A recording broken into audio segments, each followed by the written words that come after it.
My name's Chris. I'm Christy. And this is the Washing Up Podcast. And fuck it, do whatever you want. Just cook whatever you want. Why we have briefs? We don't have briefs. We don't need a brief. We don't need a brief. No, you can free ball. You can apparently, like Tom Petty and the Heartbreakers, you can be free balling. So we'll come to the night in a minute. Trust me, you're not going to want to miss this. I'm just so glad we've got a place for you to vent. Oh, it's so wonderful, not you. And I'm so glad that there's an extra show tomorrow night. Like, not an extra show, but, there's no break. Like, this isn't like a Thursday night, and then there's going to be 4 days of you ranting that I have to listen to. I'm going to get it out of the way in one fell swoop. It's gone. It's out of my system, although maybe not. So thank you all for being part of this. So we'll start with Friday night quickly because we do need to mention one very important thing. It's like, congratulations, you've won a trip to make soba noodles. Yeah, the big reward that they got, they built it up. Again, Hiroyuki Sakai was what I was shooting for. Soba noodles was a sobering experience. Lisa Romano, that was for you. Yes. Yeah, not the greatest reward. I mean, not horrible. I mean, It wasn't like they said, and you can all sit here while we, just... Well, I mean, Gary at one point very nearly referenced World War II. It's like, don't mention the war. So Gary turned around, he was talking about what happened back in 1941. It's like, so what was happening in 1940? It's like, the war, Gary, don't mention it. Don't mention the war. Well, I think we had Singapore Harbour, am I correct? Yes. Pearl Harbor was about to happen. Okay, so let's go into what took place tonight, because tonight was, started off with Aram. 4-ingredient mystery box. The 4-ingredient mystery box and Shannon Bennett, and as I said, Bennett's gone, fuck it, I can't count to 8. I'm just going to do 4. It looked to me like Shannon Bennett had been left behind, and was waiting at the studio all week to someone to come and take him to Japan. And they got back and Shannon, what are you doing here? And he's sitting there with his bags going, I've been waiting for you. Where's the airport shuttle? No, you know what? I actually think tonight is further adding to the theory that Carly's purchase of that Wagyu sent Channel 10 into receivership because they've gone to Shannon. Look, they had probably a special guest, but they couldn't afford them, so they just got Shannon in. Yeah. And then they've gone, look, we can't afford all 8 ingredients. Can you just pick 4? The other theory I've got, by the way, about Shannon and why he wasn't in Japan was I'm now convinced that Shannon was supposed to ride the Vespa to the airport. And it doesn't start. It's rusting in the corner. You come back and there's Vic Roads tickets all over it, but they've been fining them non-stop. And Vic Roads has put defect notice on the front of it. Some hipster artist is coming along to turn it into a pot plant. By the end of the series, it's just going to be spray painted with one of those weird murals that you get on cars that have been parked forever. Yeah. So I think we had a really interesting sort of starting point, I think, with tonight, with Shannon Bennett and the 4 ingredients. And, I mean, it was... I don't want to say it was a nothing challenge, because it wasn't a nothing challenge, but the highlight for me was I actually started counting the number of parfaits from last season. And the reason I started counting the parfaits was because I'm thoroughly convinced we've had more ice cream this year than parfait last year. I reckon we've had more ice cream in the past 3 weeks than we have parfaits all last year. Well, I counted. I reckon that I can get to 25 parfaits last series. Wow, that's averaging, 1 or 2 a week. And the thing was, the ice cream didn't start that heavy this year. And then we've just, in the last few weeks, it's just been ice cream, ice cream, ice cream, ice cream, ice cream. And see, part of me has got this theory, right? Okay, bear with me, we're going on a story. So a friend of mine went to a Steiner school, and apparently at Steiner school, kindergarten kids aren't allowed to use blue because they can't handle it emotionally. So when their kindergarten teacher was leaving, her mum, who's was the greatest woman in the world, went, fuck it, come over kids, we're going to make her a big card. So she put the paper out and all the colours, including blue. So you can guess what was predominantly the colour on this card. It was all fucking blue. It looked like a Smurf had just shut itself on there, right? So my idea is that the ice cream machines hadn't been working well, And now that the ice cream machines are working, we're like, oh my God, I can do an ice cream. Well, I just basically, to shorten that story up after the fact, I just naturally assumed, because what we'd heard last year on Twitter from past contestants, Alison Frames, I think, had mentioned it, was that everyone does parfaits because ice cream's so set. Yeah. And obviously they've increased the quality of their ice cream machines, and now they do set, although not everything sets. We'll talk about the second parfait-ish sort of. But it was a refreshing change to see a refreshing. parfait tonight. And again, Eloise, we do have to comment. It was lovely for a parfait to be a change-up. It was very wonderful to see a parfait being a change-up and not so much the norm. Next week, spheres. A sphere at this point would be sweet release. Okay, so a sphere, someone goes, I'm going to do an ice cream again. No. We want a sphere, and I'll be actually quite pleased to see a sphere. Also, remember in 2014, it was pointed out to us again that 2014 was Panna Cotta year. Yeah, but we didn't watch that because that was... 2015 was the boys. Oh, that's right. Boys, Yes, 2014 was. It was Panna Cottas everywhere you looked. It was all Panna Cotta. We have to have one dessert that just everyone decides they're going to make non-stop. So 2017 is the year of ice cream. It's the year of the ice cream. It's the year ice cream went to... You know, if Coles dipped out, I can see a bright future in street sponsoring MasterChef. No, they're trying to sell that Coles brand ice cream. Da, da, da, da. Nah. Not as good. Nah. So, anyway, so the challenge was Aram's basically. Yeah. Aram out-Callan Callan. Aram went... Okay, I was worried at first thinking, oh no, there's a void that's been left by Callan and Aram is being like sucked into it. I mean, they'd already swapped their M's and N's to confuse people. And then I thought, oh no, Eloise is also being... Was it Eloise? Was also being sucked into it? Eloise did the first parfait. Yeah. I mean, she did two parfaits tonight. One worked, one we'll talk about in a minute. But she was doing the one with the potatoes, wasn't she? Yes, for the potatoes. Yeah. So I'm thinking, oh no, they're being sucked into this void that Callan's left and it's going to go horribly wrong. Well, Aram, tip of the hat to you, man. Yeah, but they both actually did it well. Yeah, well, yeah. And that's the thing. Like, outlandish flavour isn't a problem if you know how to balance it and you do it properly. If you've got your flavour profiles and your tactile, what's that thing called? Your textures right. My thing with my problem with what Callan was doing, and we said this last episode, it wasn't a shot about Callan. It was that the judges didn't give him a chance to grow a lot of the foundation stuff that then helps you to balance up the flavour profiles and lets you do the crazy stuff down the line because you know how to balance. Well, whereas if you look at Aram, he's had a real journey. I mean, he came from us just going, how the fuck is this dude still here? He was just clinging on. Like, holy shit, this dude's got talent. He's actually, the last week, you've just sort of seen Aram's got talent. He's worked out what he's doing. And, like, Simon he's Cowell's producing come along and said, you're through to the next round. You'll see you in Las Vegas. So Aram wins, and Aram gets the advantage, and everyone around the world goes, oh, shit. Not the advantage.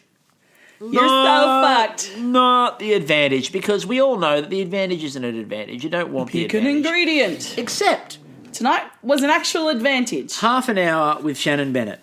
It was an actual fucking advantage. And I also laughed a little bit when they were talking about, you're going to have Shannon's help to make this dish worthwhile, and I'm thinking to myself, think about the number of times that Shannon has tried to mentor somebody to get a pin this year and how many times Shannon's actually mentored someone to get a pin. His strike rate's been horrible. So the one-to-one mentoring by Shannon, not a guarantee that you're going to do well. However, it's better than a kick in the teeth and choosing an ingredient. It is, and it's much better than the choosing ingredient that everyone gets to use. Although we also got to draw the knife out. Curse yourself with which ingredient? Although we also got to draw the knife out and picked beef Wellington, which Aram had said beforehand, I really hope that I get a pub staple. A pub staple like a beef. Yeah. And sure enough, beef Wellington comes out. I mean, Aram couldn't have been happier with it. And look, Tartare Wellington, when he first said that, my first comment was, so the curse strikes again. No, it didn't. No. Aram, and again, he was using all of the elements, and he used all the elements of a Wellington. Like, what's in a Wellington? Beef. Check. Puff pastry. Check. Mushrooms. Check. We've got all this being hit. Yeah. Perfect. It's a beef Wellington. So it was a beef Wellington. Sarah. Now, Sarah decided to do what she called a Middle Eastern Wellington, which is a lamb Wellington. And if any of you watched Bake Off AU last series, everyone who watched Australian Bake Off was applauding beautifully because last year, lamb Wellingtons. And not just any old lamb. Moran lamb. You know, if you want the best lamb, go Moran lamb. Even though you can't buy it because he only stocks his own restaurants. So hopefully somebody out there can pass this on to Matt. Moran lamb. There's a smile on my face. I know this is podcasting and you can't see it. Get a random, unmarked, esky out the front of our house. Delivered by a black van. Is it going to have Moran lamb in it or like a kidney? Because either or, it'd be hilarious. Either way would be funny. And by the way, how did you get our address? That's creepy. But lamb Wellington, and look, she did a good job with that too. Yeah. Again, it had the elements of a Wellington. It reminded you of a Wellington. It had a red meat. It had a red meat. It wasn't beef, it was lamb. Check. Yeah. Did she have the pastry? She had pastry. Was there some form of mushroom involved? There was mushroom. Crazy idea. This is a Wellington. I can recognise it. I can see it. I can touch it. I can smell it. I can taste it. It's a Wellington. Tamara with her beef that she did. Was that basically all the elements of a Wellington? It was inspired by Japan, but still it was a Wellington. And was it delicious? Apparently, you better believe it was. So that again is a Wellington. Now, Gaston.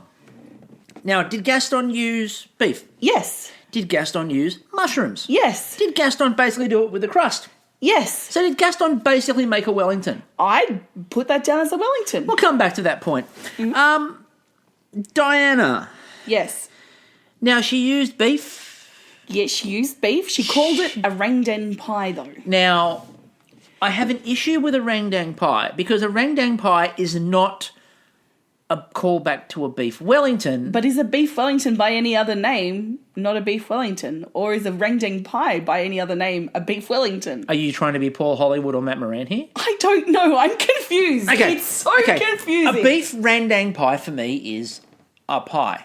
It's a beef rangdang pie. It is, I know there is beef and there is pastry, but I mean, it's closer than some. We're about to get there. Yeah, but so many people... Okay, it has the basic components. It's got beef. Yep. It had puff pastry. Yep. It had some kind of vegetable. It wasn't mushrooms. She had the crunch and the pickled thing. Yep. And she had the tzatziki in lieu of the pate. Yep. Look, for me, it's right on the cusp of hitting the brief. Yes.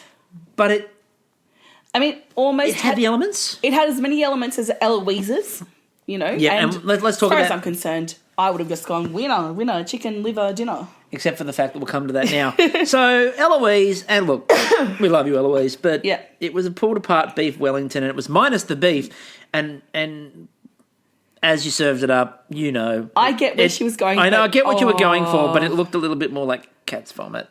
It's like, scream at it and throw something at it. And it was scream at it, throw something at it, and then look at your plate and go, why the hell did I just do that? Someone tweeted out little Lisa's slurry. I'm like, yes it was. Hilarious. Oh, okay. So I felt really bad for Eloise, but it was kind of obvious that she was going to be in.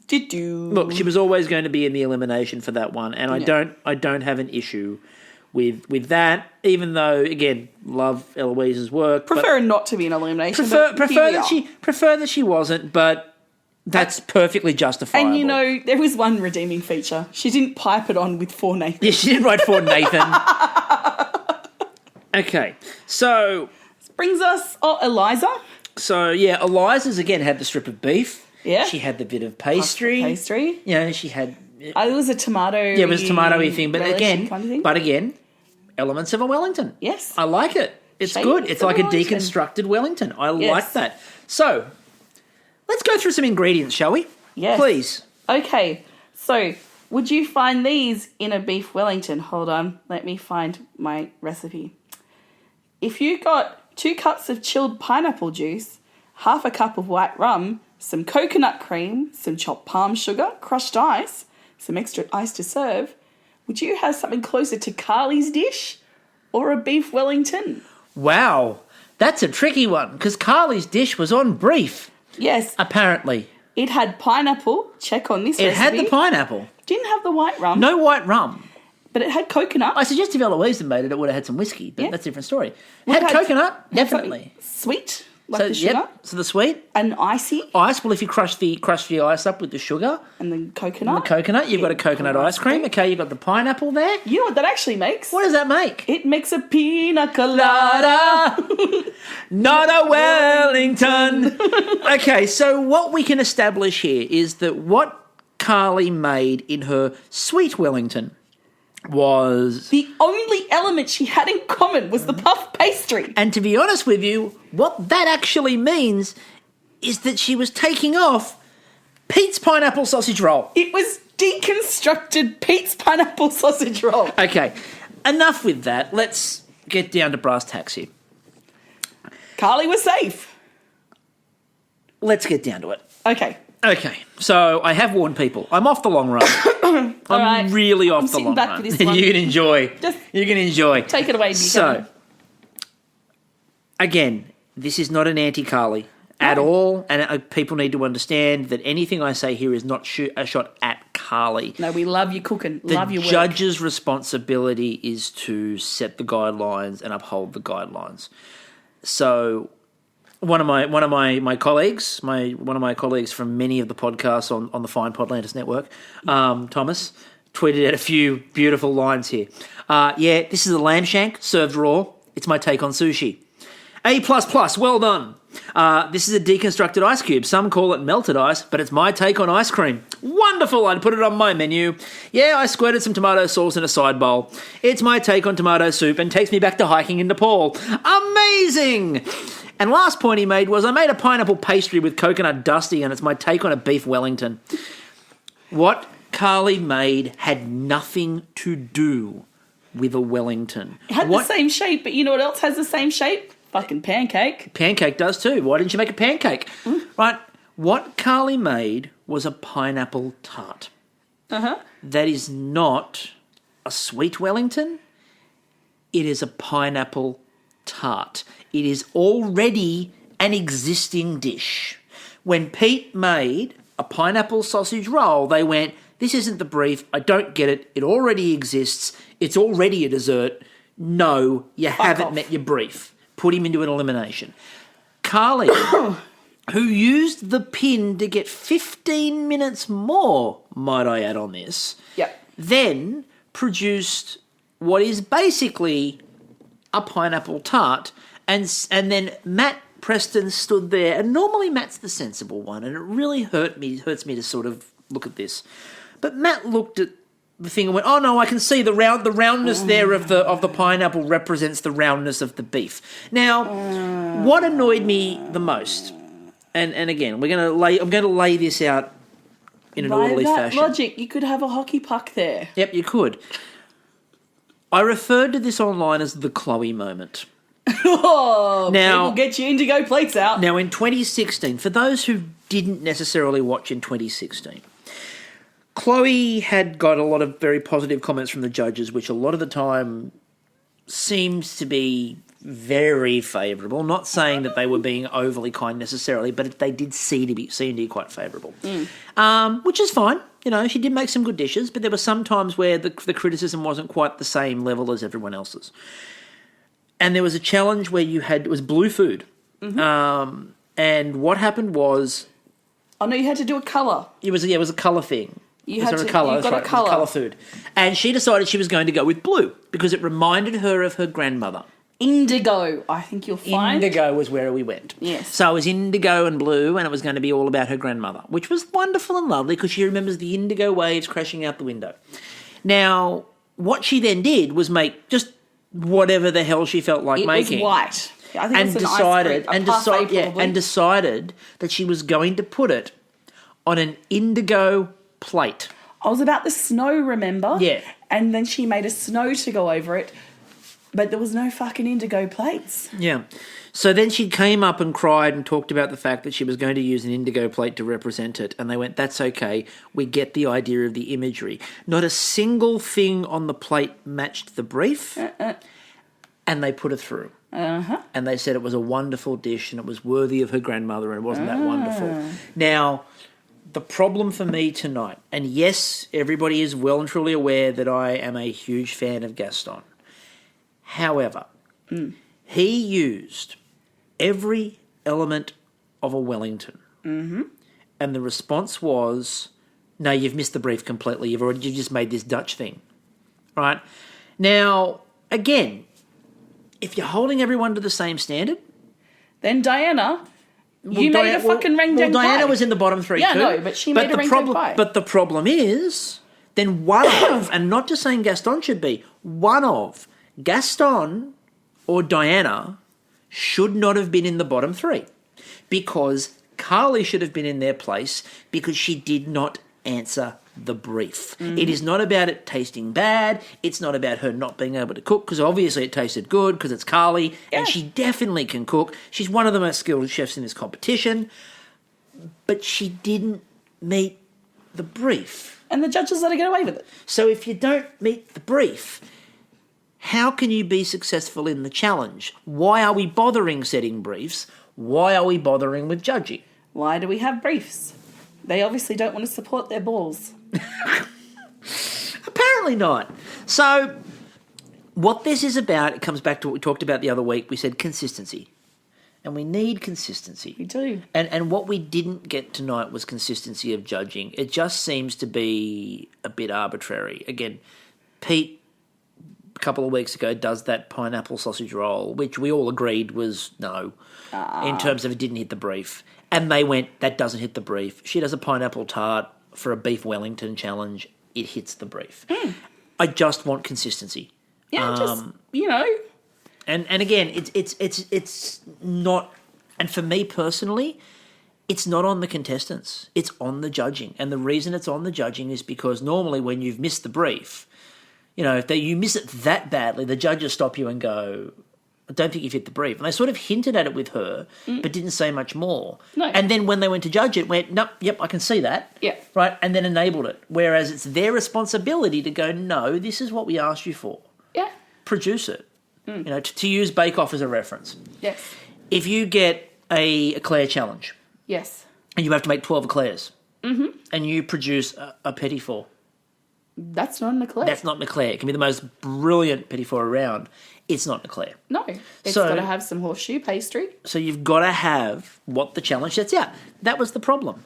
There was some great cooking tonight. There were some outstanding dishes done. I felt really bad for poor Eloise. Yeah. That was just a panic moment. My heart broke too. I felt really bad for Ben, who I didn't think did anything wrong whatsoever. No, I thought he was going to middling. And look, Diana, as I said, I don't necessarily think that hit the brief 100% either, but it looked amazing. And if that's the sliding scale we're judging on, then Diana shouldn't have been in the bottom three. But you know what's also frustrating is that they go, taste is king. Yep.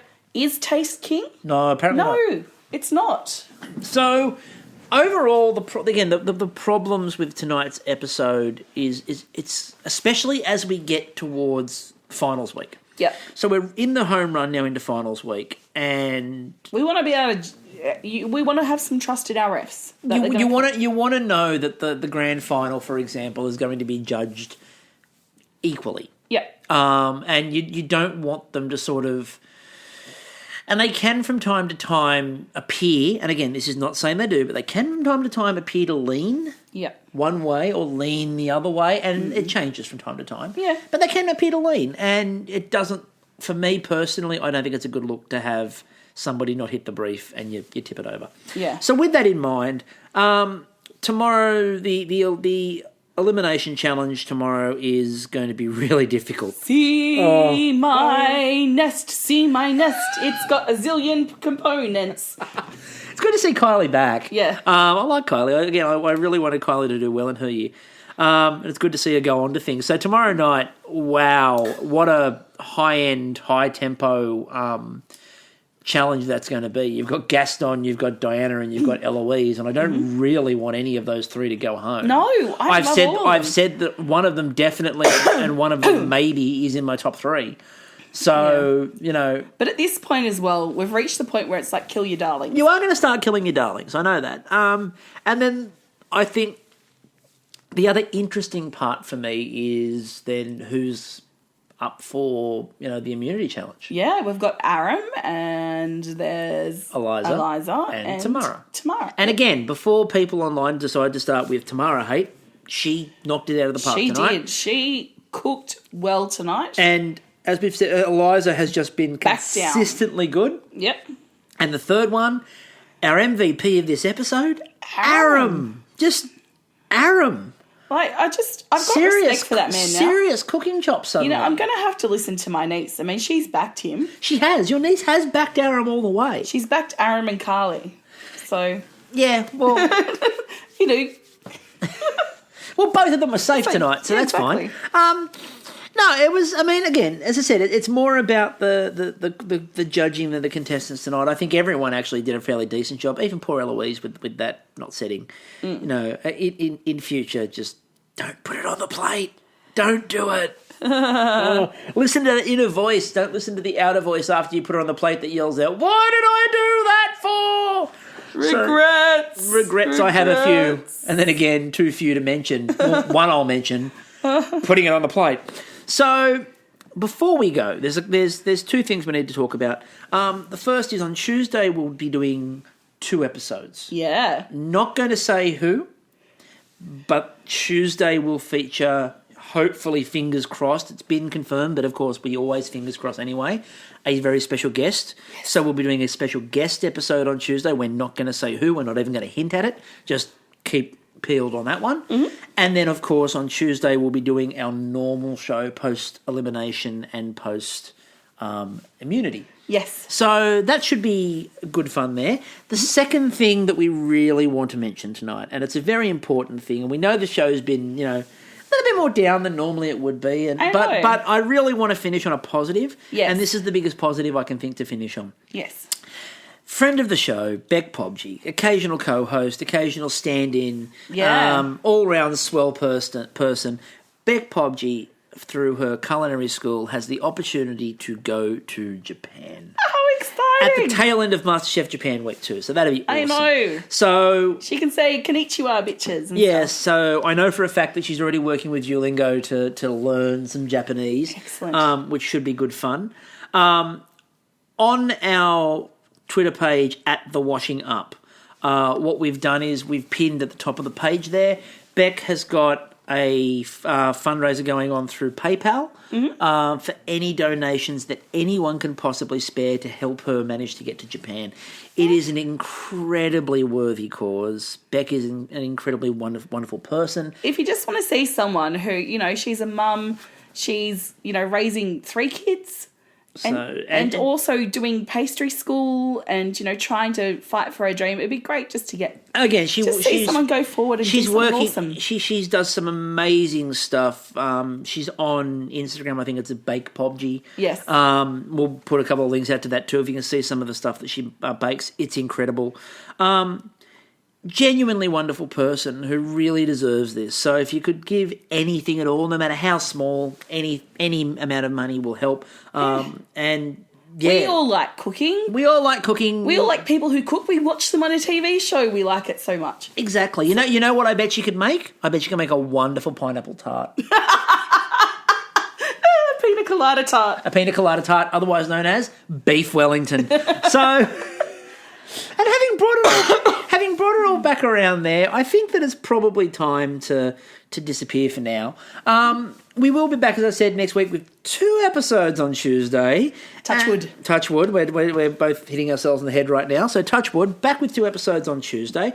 Hopefully with a wonderful Gaston sing-along and not a sad Gaston sing-along. I know. But I really don't want to see anyone leave at this point in time. Can they just do a whole, tricked you, no elimination tonight? Can we bring back somebody from like last season that we forgot about? My bearded hipster guy. The guy I still don't know his name from last season. No, they pull in someone from My Kitchen Rules and goes, "You're out." I'm sure Trent would love to come back to be eliminated again. Yes. Just so they can acknowledge his existence. Yes. So maybe Trent, if you want to do us a solid and just sneak into the kitchen and get yourself eliminated he again. Just suspend himself down from the roof. Which, like Spider-Man.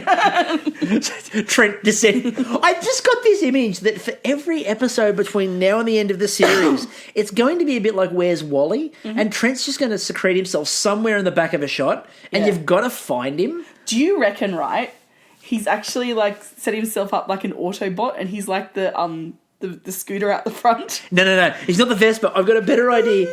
We find out at the end of the year, George rips the mask off. It's been Trent all along. Trent has been hiding in a George costume. And I would have got away with it too. George is trapped in the Vespa. Yes! Yes! I love it. I think we've just solved Channel 10's problems. Yeah. Because you put that out in the world, people are going to come for advertising to Channel 10 because that's creative. Free idea to save is the idea that there's been a judge that hasn't existed the whole year and has been an eliminated contestant. It's like Harry Potter, you know, when what's his facey? Mad Eye Moody is like That is the first time. That is the first time you will hear MasterChef Australia and George Columbaris in particular linked to Harry Potter. Yeah. So I think we really need to leave on that note. I'm still Chris. And I'm Christy. And we'll catch you all later. Ciao.